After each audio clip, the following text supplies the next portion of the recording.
o véu rasgado.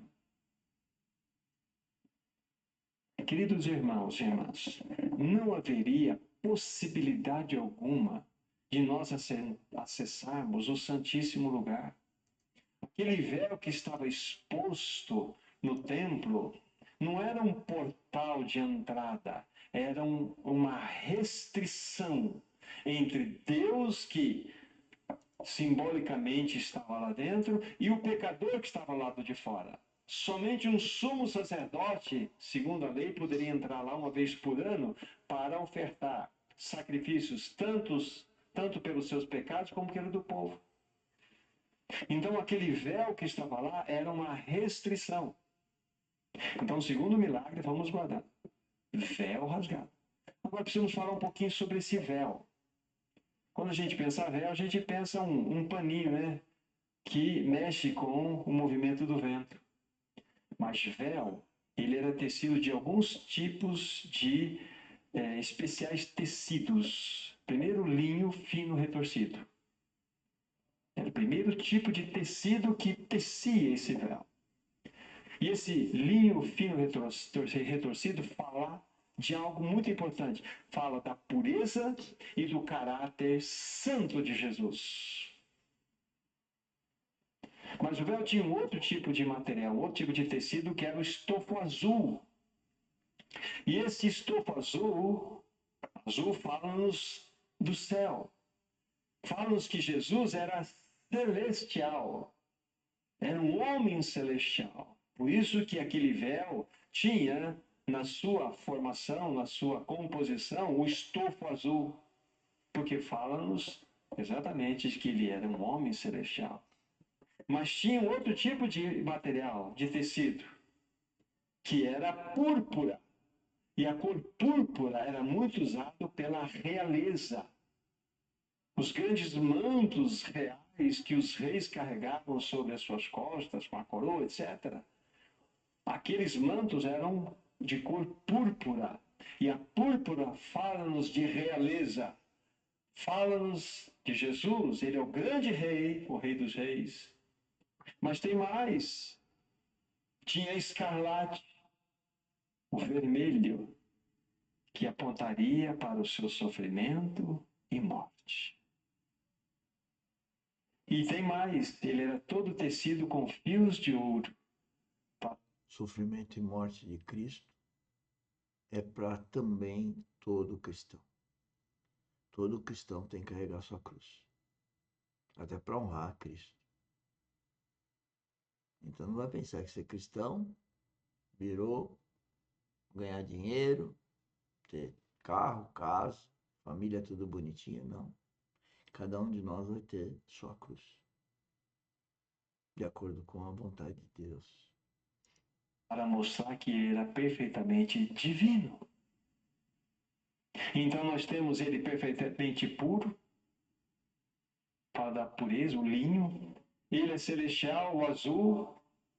Tem púrpura, ele é real, ele é rei.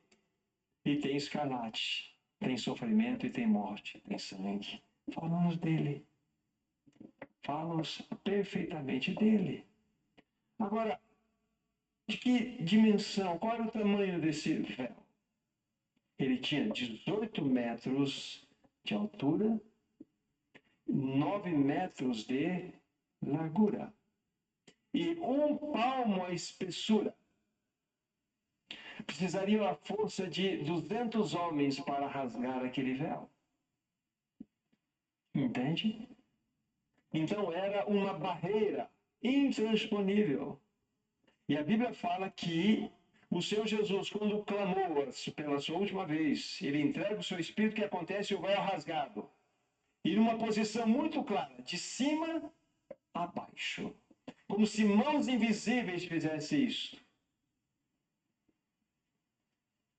Deus. Ou seja, o véu precisaria ser rasgado, porque senão não teríamos esperança de acessar o Santíssimo Lugar.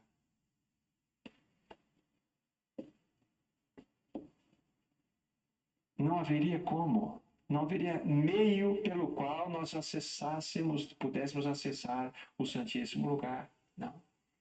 Peguem, por favor, deixa o dedo marcado em Mateus, depois a gente vai voltar aqui, Hebreus capítulo 10. Veja como que as coisas começam, então, a ganhar sentido no nosso coração, porque a Bíblia explica a Bíblia. Hebreus capítulo 10, versos 19 e 20. Veja o que o autor tem a falar para nós aqui.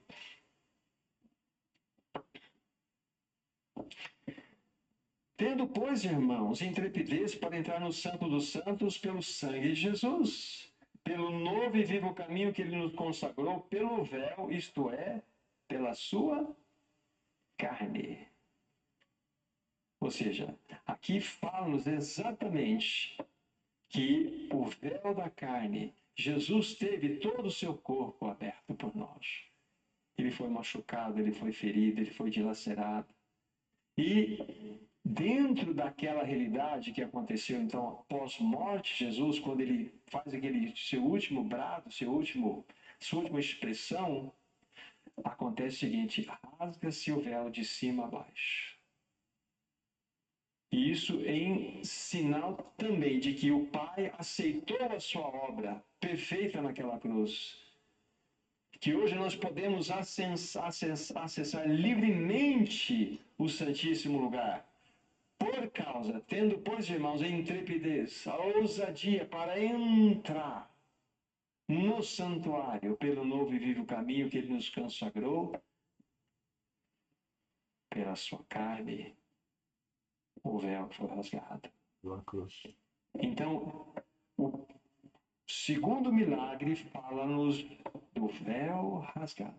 Mas tem mais outros dois véus que foram rasgados e nós precisamos considerar aqui nesse texto. Esse primeiro nós já vimos de modo claro, o véu que, uma vez rompido, rasgado, ele nos deu livre acesso ao Santíssimo Lugar. Essa é a grande bênção que nós recebemos. Nós podemos entrar livremente.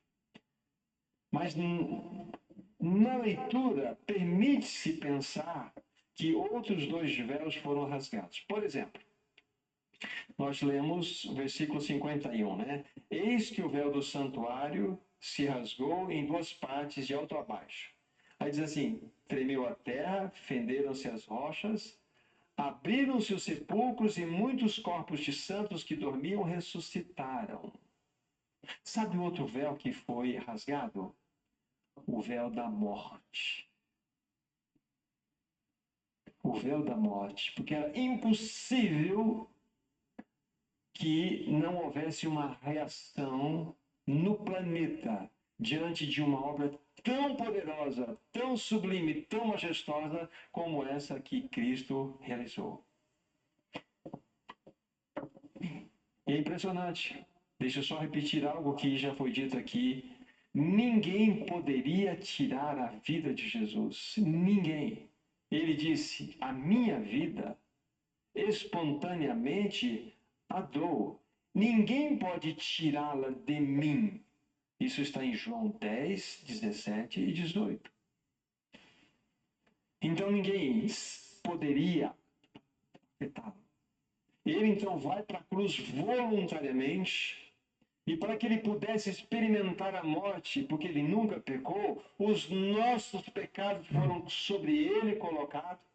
É como se ele me permita colocar, se escondesse dentro desse manto de pecados que pertenciam a nós, e de maneira oculta ele desce ao Hades.